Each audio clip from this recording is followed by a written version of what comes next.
You're now listening to No Gimmicks. No Gimmicks podcast, and we bring it to you. Every time we turn live, man, you know it's the truth. Every after show, moving down, this the time to move around. No Gimmicks podcast is going down. Every night, every time in the ring. This is the time for no gimmicks, no, we doing our thing. What's your state of mind? State divine. Moving down a statement when we take the line. This is exactly wrestling the state design. When you see Stone Cold like me, with the stunner in the world, exactly, man, what we bring. Every night we move like Brock Lesnar, the F5, no gimmicks. We take you to your limit, what's the feeling? When we live in the air, you know we on, it's the time. Guarantee we move, you know how we respond. The state design when we feel it. Moving down, what's the healing? No gimmicks is the feeling.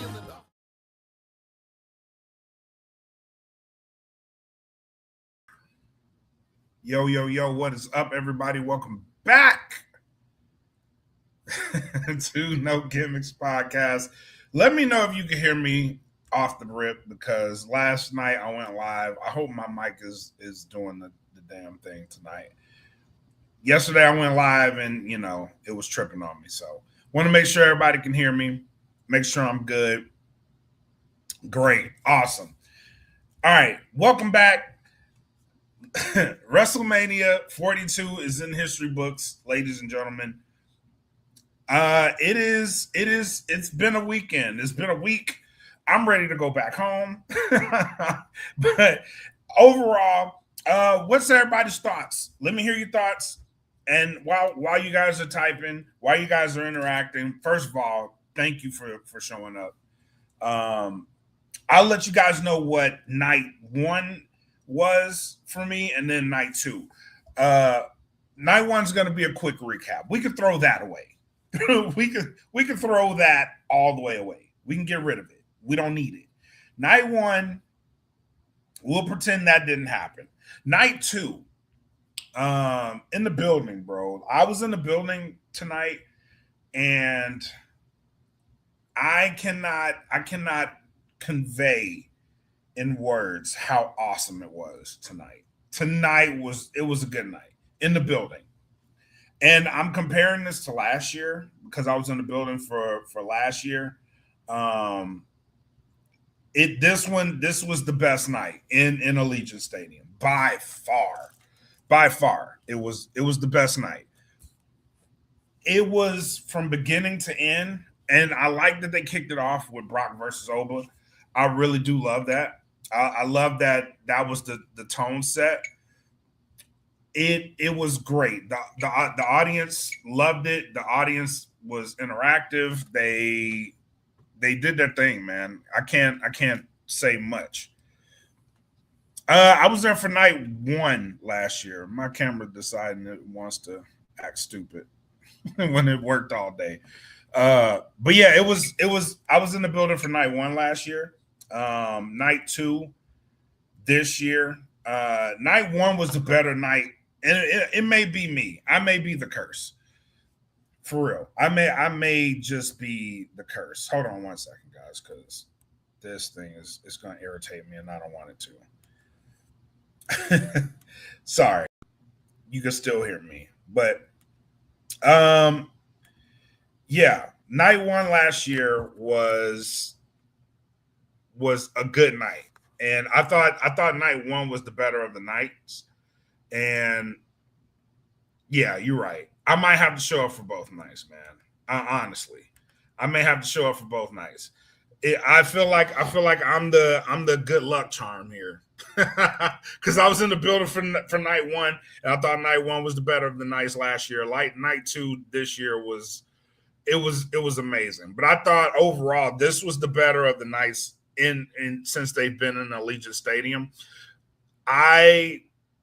For the most part, I just sat back and watched the matches, and the only complaint I have for tonight really is the matches themselves. We had a very good card, but for me in the building, and I don't know if you guys are paying attention, please let me know if you feel the same way. In the building, I felt like we had a great card, but the matches themselves kind of went by too fast for me, except the main event. And it felt like we didn't get the matches to breathe tonight, even though they were great matches. I can't knock them. It's just something about it. I wanted more out of each match. I wanted them to breathe a little bit, because you're looking at this pay-per-view. You had a 4-hour pay-per-view. In essence, you had a 4-hour pay-per-view, and it went by too fast. I felt like the matches could have breathed a little bit, but I'm not mad at all at what we got, honestly. What's up, Kim?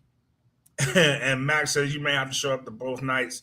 Kim says night 2 was better. It felt more intense.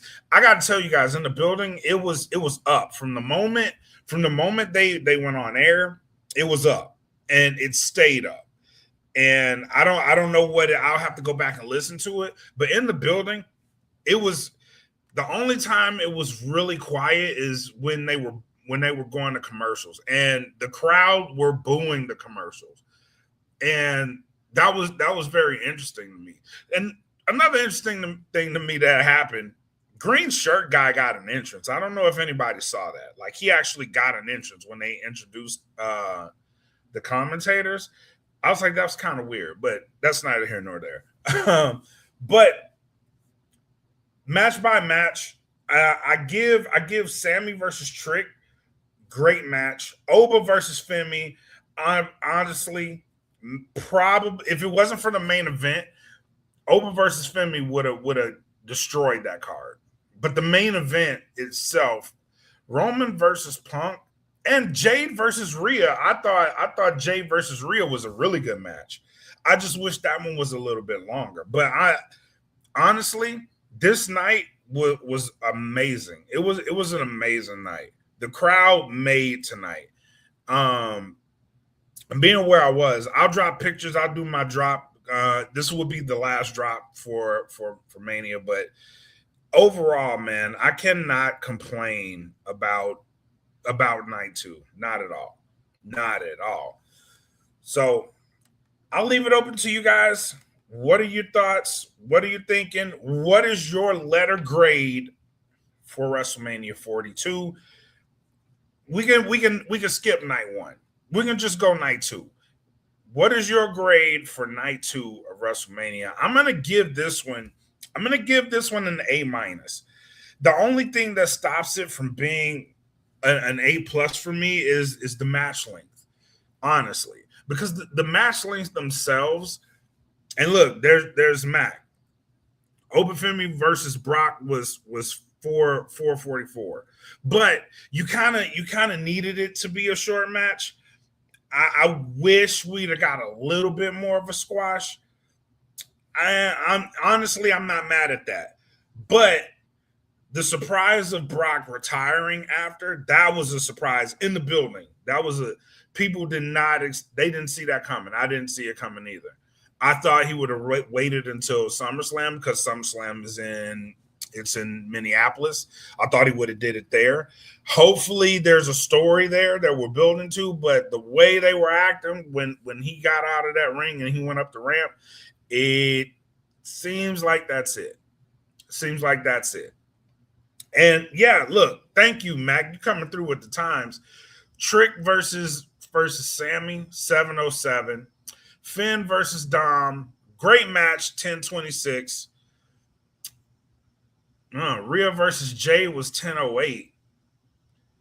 And Roman versus Punk was 33:58. I think this match in particular, if the ladies would have had a longer match, the ladies probably would have stole the show, because they were going at it.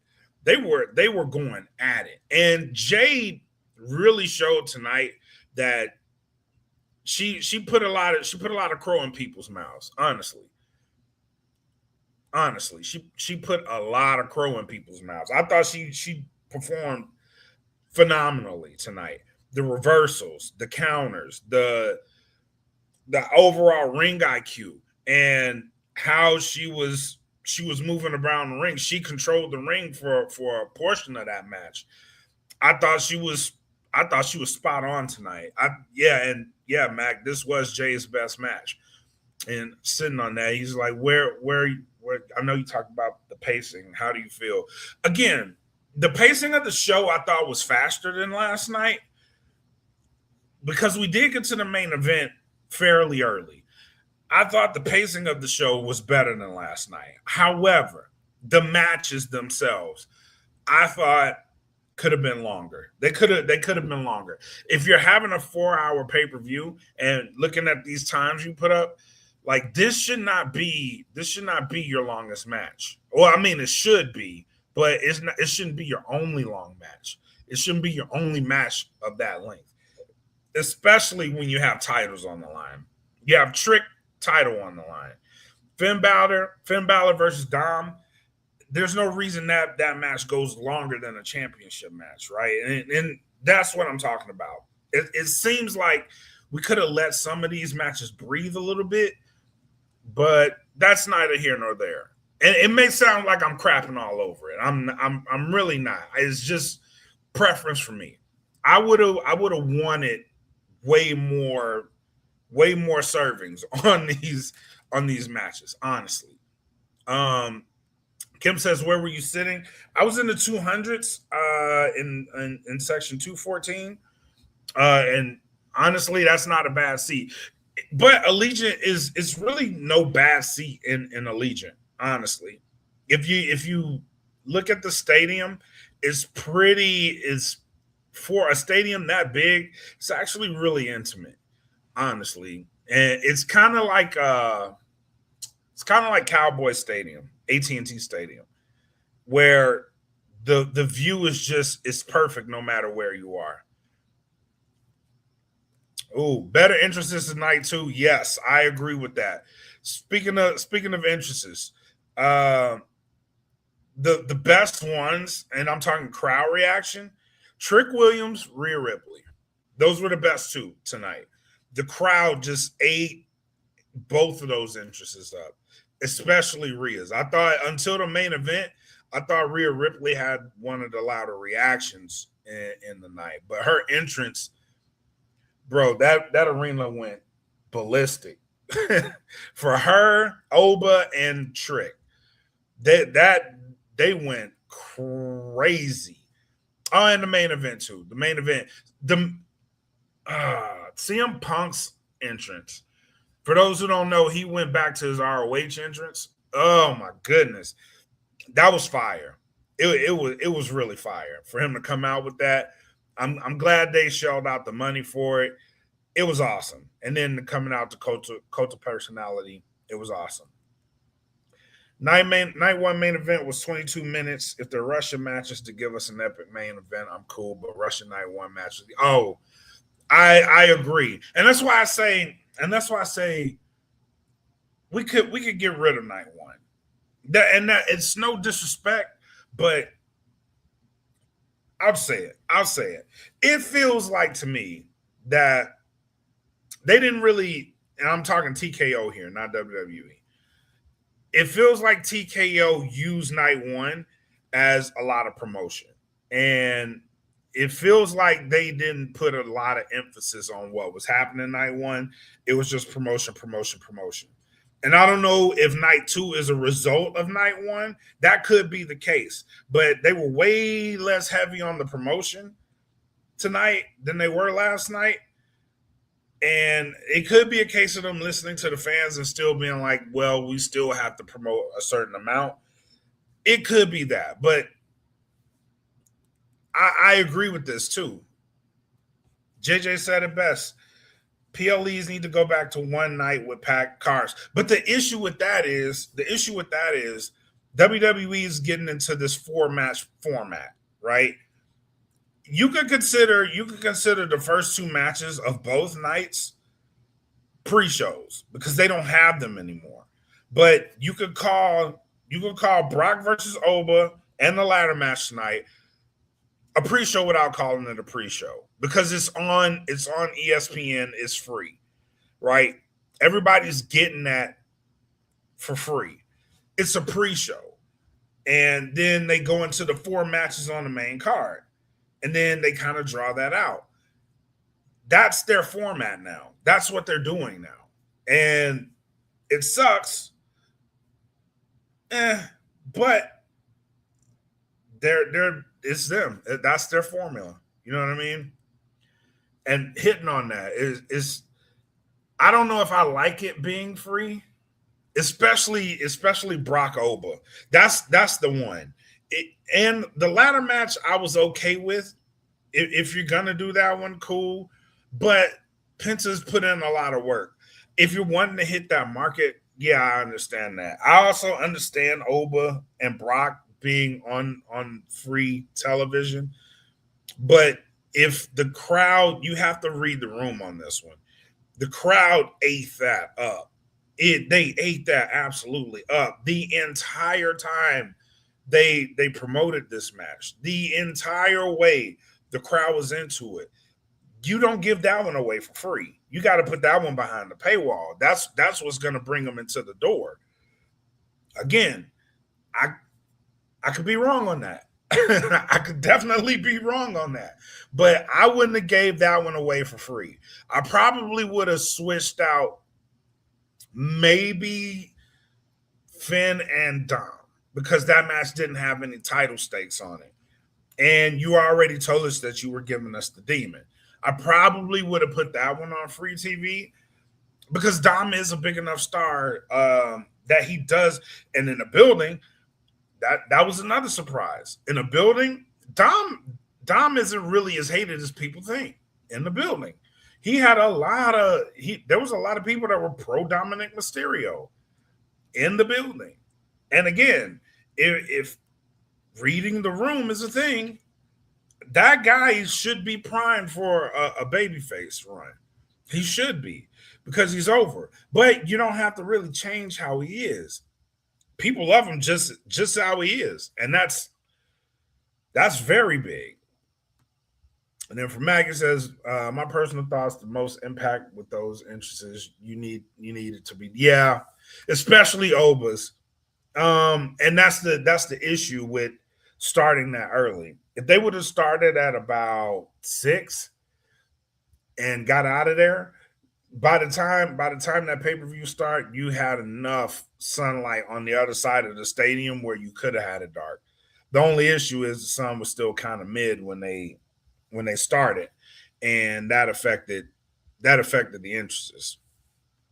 Yeah, I agree. Open Fins needed to be dark.